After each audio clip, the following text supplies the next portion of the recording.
the bulk of my career, I've seen the most nefarious things with my own eyes. Some people just want to be decoration. You know what I'm saying? Like, I don't knock it, but I'd rather inspiration. Black music is way more nuanced than how it's been presented for the past couple years. When you see California on fire and you start thinking about life, like, dang, man, like anything can happen anytime.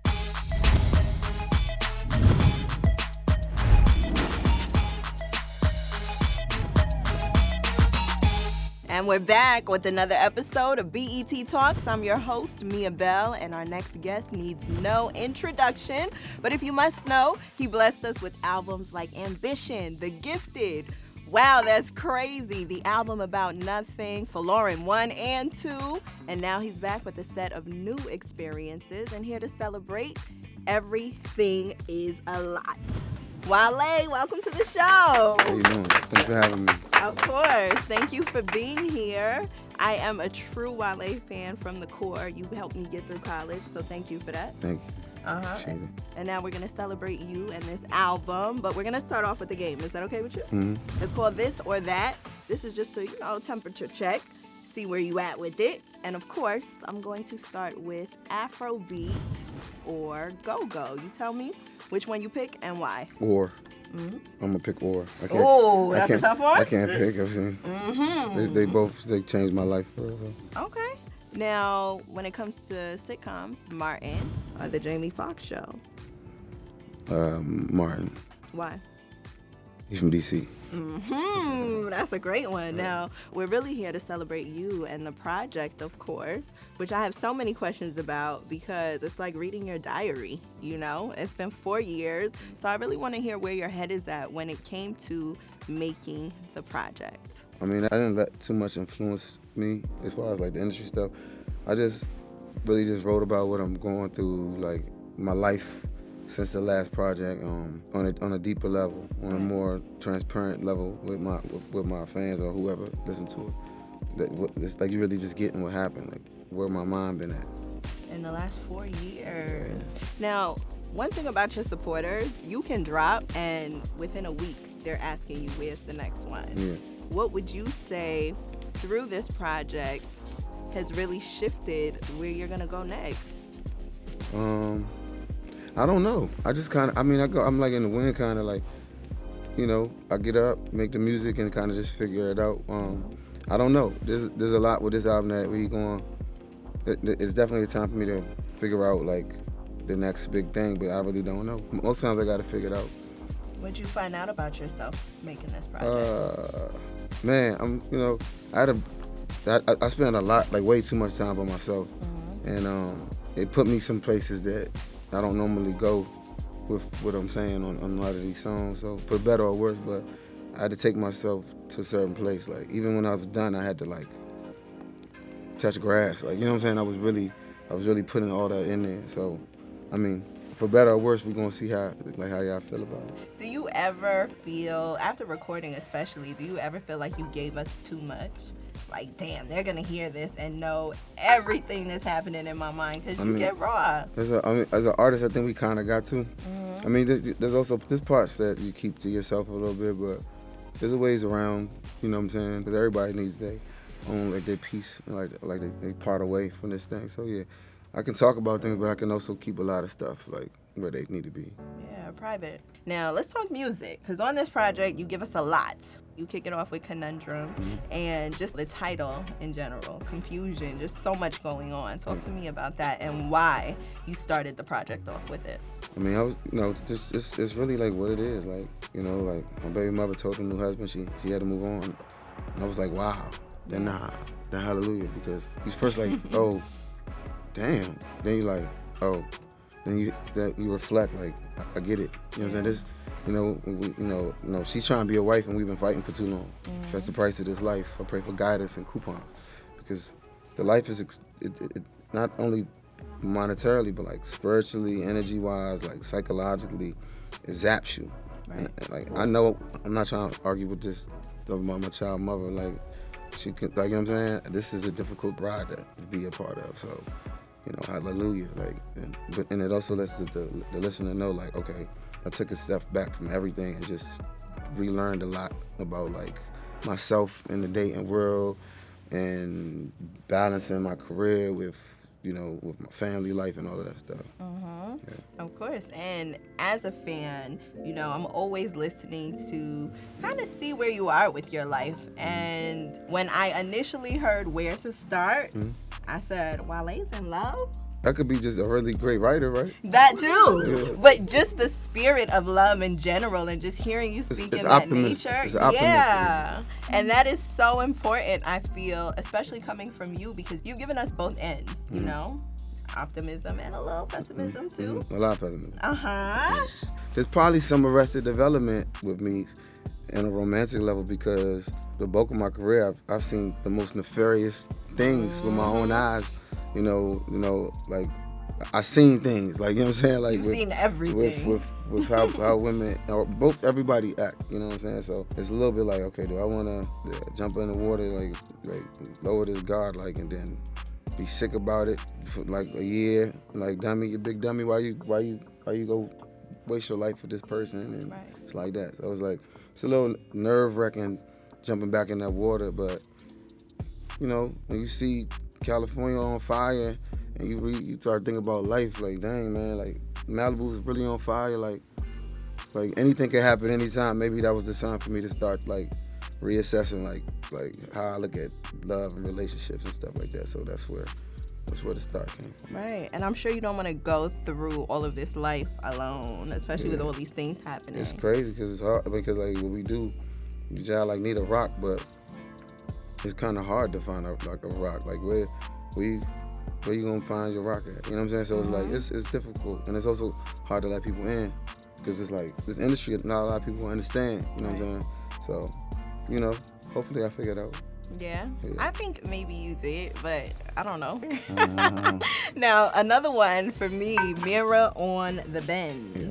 That's a favorite only because I feel like, you're telling us where the influence comes from. And a lot of it comes from you. I've been trying to push the envelope sonically, like, like 3-part harmonies and stuff like that. Just like a lot of creative stuff that's in my head. Like, I'm not ever going to put down the genre, but I think we could celebrate more diversity in hip hop, like, or just black music. Cause when I drop Blanco, I don't think Blanco is a rap song. I don't know what it is, but it's not a rap song, And when I do the go-go version of Blanco, that's definitely not a rap song, you know what I'm saying? So music has to understand that, like black music is way more, like, nuanced than how it's been presented for the past, couple years. Absolutely. And on this project, you give us a little bit of everything. Yeah. For me, hearing you, really hone in on where you're from, where your family is from. What is it, You So Fine? Yeah. Is that an Afrobeat record? Could we consider it that? Honestly, I mean, it's almost like Alte, like a little bit. Like, yeah, I don't know. Like, Afrobeat is another thing that's nuanced. It's like you got Afro swing, you got... Right, there's so many versions so I wouldn't really say that's technically an Afrobeat record, but... But you're celebrating your culture. Yeah, absolutely. Yeah, so it's You So Tinny Fine. And Shay vibes, yeah. There we go. And also Big Head featuring Odumodu Black, yeah. who was just here on the show and, of course, my praising you. Yeah. So what does it feel like to really hone in on your culture in this way for us all to feel it universally? I mean, I feel like we that ain't new. You know what I'm saying? Like, with my debut album, we like used a lot of African, like, music samples and stuff. And, I did the joint with Davido and Olamide on my albums. Like, I don't even think they got that many records together. So that was a big moment for me.